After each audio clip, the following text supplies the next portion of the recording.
AIADMK is in a bad shape, very bad shape. It is in a bad shape because they have a diminishing effect. Because in an assembly election, BJP is always a liability in Tamil Nadu.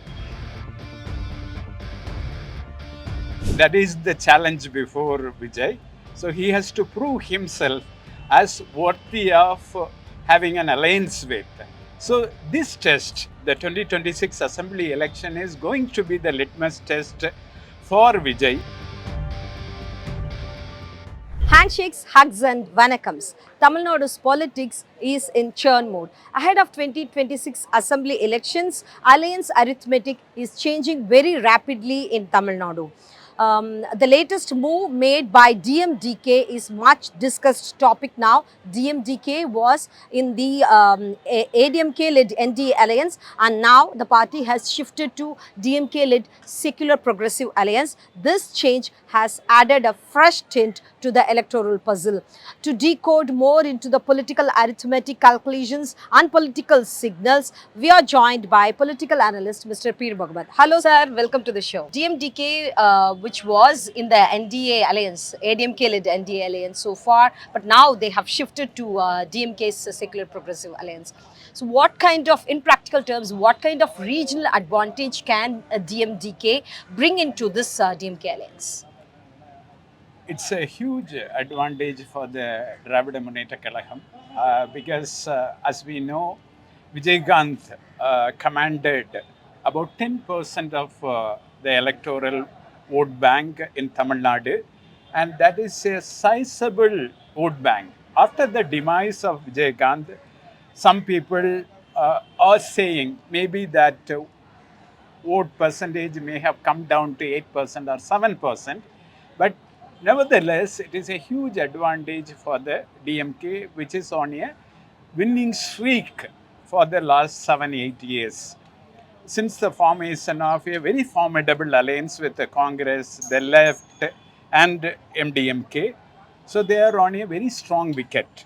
So, adding to that power is the DMDK, which is quite strong in certain pockets like Madurai, Virudhunagar, Thuthukudi, and some parts of Tirunelveli. So, this is going to give more firepower to the DMK in the upcoming assembly elections. Yeah, and how would DMDK will get benefited since they have shifted to the DMK-led alliance? Do you think will they be getting any Rajya Sabha seat? That is what they are eyeing for. I don't want to speculate on that, but the fact that the DMK alliance is strengthened, it is strengthened because DMDK has seen the winning possibility or the winning probability of the DMK is higher. That is the reason DMDK has come to this side. And now that what we are told, at least, it is not even speculation, the back channel efforts are still on to 6 seats, assembly seats, and 1 Rajya Sabha seat. That is in the talks, currently in the works. That is what we know as of now. And of course, DMDK has been asking for a little more. Even if they don't get it, they will go with the DMK because the winning probability is what matters for the survival of the party and the future of the DMDK. After the demise of Vijay, the survival of the party, the relevance of the party is far more important.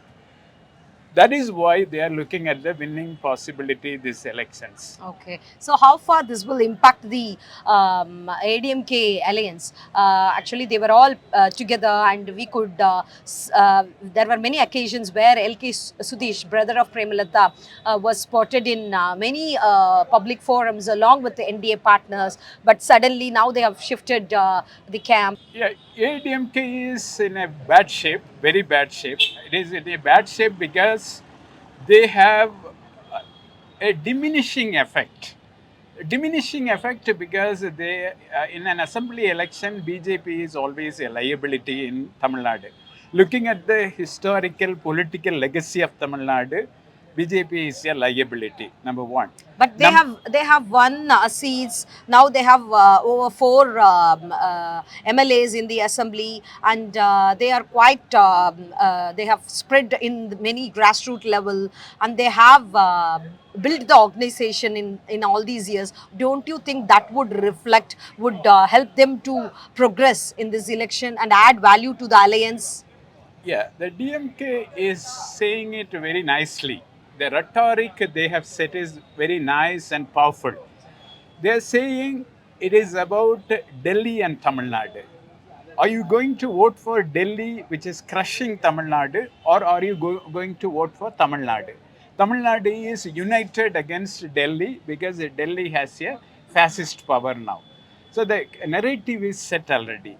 So maybe in the elections that we have seen in 2024, they had an advantage because it is about capturing power in Delhi, but now it is capturing power in Chennai. So, whenever you have this equation happening in Tamil Nadu, so they always had a diminishing effect on the alliance they formed. Do you think BJP is unable to shun its identity as a Hindi-built party, Delhi-based party, Hindutva party? No, it is not about that. It is about the idea. The idea of social justice is entrenched in Tamil political Landscape. mindset for the last 100 years. And if you cannot outdo that narrative, you are not going to get space. It's as simple as that. It's about an idea which is far more advanced than the idea of the BJP. It's just that. And Okay. they are not able to outdo that idea. That's the challenge. Okay. What are the challenges faced by AIADMK, and what are the efforts taken by the party to correct, to take any course correction measure to strengthen the alliance? ADMK already has in the assembly, they have 62 members already. So under Edappadi Palaniswami, they have the power to go win about 50 seats. We have to see with the coming of Vijay if that 50, the power of winning 50 seats is going to get reduced because Vijay is also catering to the same vote bank, the cult based, MGR cult based, Jayalalitha cult based vote bank, personality based vote bank. So we have to see how this election is more about the capacity of Edappadi Palaniswami to retain those 62 seats. I doubt it because they lost the narrative because they aligned with the BJP. Number two, a very clear narrative is set by Vijay as an alternative. Like Vijay Gandhi said that alternative. Similarly, now Vijay has positioned himself as that alternative to the DMK and the ADMK. So, in this situation, the biggest loser, in my opinion, is Edappadi Palaniswamy. So, he has to work very hard to retain his position as an opposition leader in the upcoming 17th Tamil Nadu Assembly. Okay. What would be the prospects of TVK? Because TVK leader Vijay has mentioned in several meetings that he would be ready to share the power. He would be ready to, offer seats in the alliance, but nobody is willing to knock the door. Because you have to prove yourself. That is the challenge before Vijay. So he has to prove himself as worthy of having an alliance with. So this test, the 2026 assembly election, is going to be the litmus test for Vijay. If he proves that he can garner about 25 lakh votes, like Seaman has already proved himself. Yeah, Seaman has already proved himself already with 26 lakh plus votes. Vijay has to prove himself. Okay, I can garner 26 lakh or 25 lakh votes. Then people will go to him. He should be in for the long run. Now, he cannot expect magic to happen immediately with the star power because Tamil Nadu is a very mature political democracy. When I say mature political democracy, you have to prove yourself, however big you may be, however big a star you may be, you have to prove yourself that you are able to deliver results for the public. So that is the only way to get ahead in Tamil Nadu politics. Okay. Right from his days of launching the party, and now he is addressing many public meetings. Do you think Vijay has shaped himself a bit from being just an actor and now being a full time? Do you think he has improved his leadership skills? Karur tragedy, the Stampede tragedy, is a very big setback for Vijay that continues to shape perceptions about Vijay's leadership because he ran away from the tragedy of Stampede, and that has shaped public opinion in a very big way. So, for him to restore his image as somebody who can stand up for people is going to take a bit of time. He has to now go meet people. He's already doing that slowly, gradually, not so much, but he's doing a bit of work, not doing hard work. He is not doing great work enough. So it will take a time for him to settle down and get the public support that will make him worthy of having an alliance with. Okay. How about the PMK party? On the one side, the party founder Ramdas is not ready to accommodate his son in the party, and on the other side, Anbumani Ramdas, his son, has already stitched alliance with NDA. ADMK-led NDA, and he wants to remain in that alliance. So now the father Ramdas has moved to the court and has demanded that the symbol of the party, the mango symbol, should be frozen. So what would be the future for this party? No, there is a definitive social base for Patali Makkal Katchi. We know that they came uh, through the social justice route.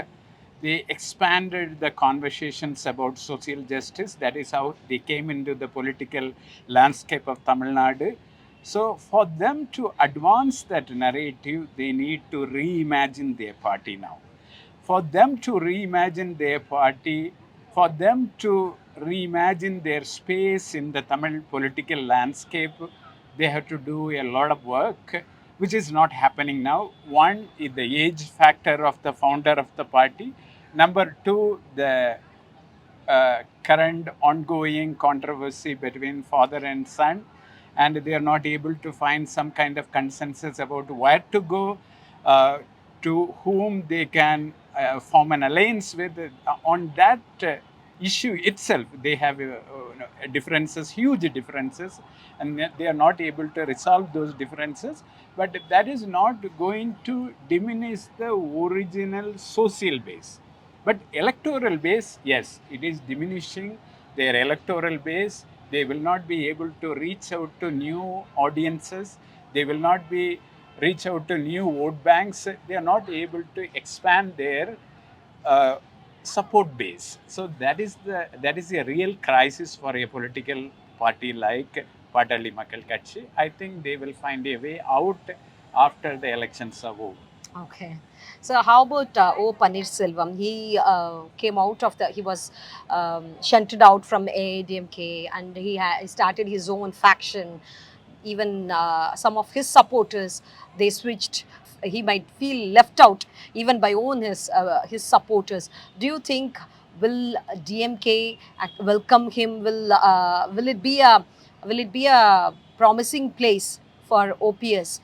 O Pannirselvam can come back to the Dravidian framework. He is now out of the Dravidian framework. He is neither in the ADMK nor in the DMK.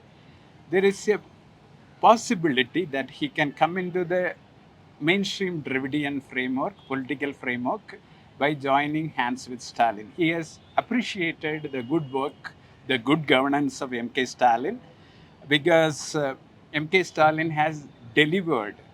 If you ask me, DMK is in its strongest position historically at this moment.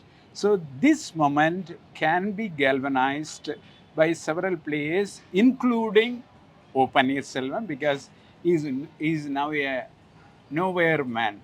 No, the reason is he has amassed wealth, but he has not amassed an audience. at the same time. So for him to have an audience who are already readily available, that DMK will be one space. So he will be seriously thinking about it.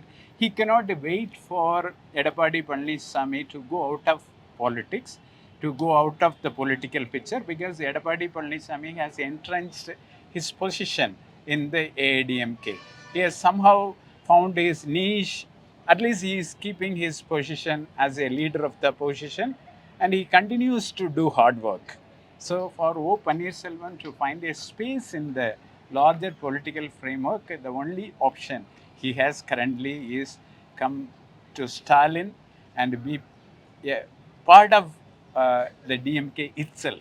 So that option he is seriously exploring at this point in time. That is good for him.